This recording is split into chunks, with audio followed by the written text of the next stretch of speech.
How do you become a healthy youth worker? Whether you're new in youth ministry overall or just in a new position or new church.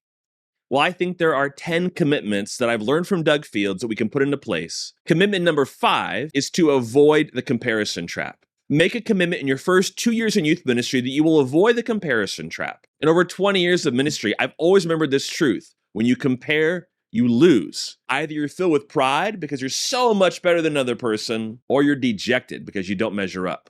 This piece of advice comes from the book, Your First 2 Years in Youth Ministry, by youth ministry veteran and pioneer Doug Fields. He opens the book with his top 10 youth ministry commitments, and this is number 5. Say it with me.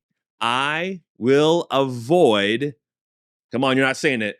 I will avoid the comparison trap. Comparison places what you know about yourself or your ministry against what you don't know about another youth worker or her ministry. That's not a fair evaluation. Steer clear of this temptation early and continually. Remember this truth. Nothing is ever as good as it looks from a distance. This could also be said, nothing is ever as good as it looks in books, on websites, and on social media. Early on in ministry, I read a lot about different youth ministries in books and heard them spoken about in workshops and even main stage sessions at youth ministry conferences. But I was always curious about what these youth ministries really looked like in person. Because I like to travel, I'm an extrovert, and like meeting people, I've made it a practice over the years to find ways to visit other youth ministries and see them firsthand. I'm not sneaky. I contact the lead youth worker or someone at the church ahead of time and get permission to be in their space and around their students. But what I found over the years is that no ministry is as perfect in person as it appears on paper or online. We don't share clips on YouTube of the days where there weren't enough volunteers, a fight broke out, and we said something in the lesson that we wish everyone would forget, but we know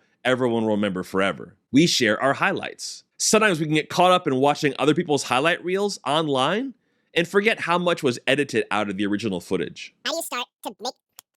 We should know because whether we share videos or just tell stories about our ministry, we edit too. So take this advice from Doug in the book. When you feel tempted to compare yourself to another volunteer, leader, or Bible teacher, stop and focus on God's love for you in that moment. I will avoid the comparison trap. Your value as a youth worker must come from God's unconditional love for you, or you'll find yourself pursuing the approval of others and trying too hard to earn something from people that God gives freely.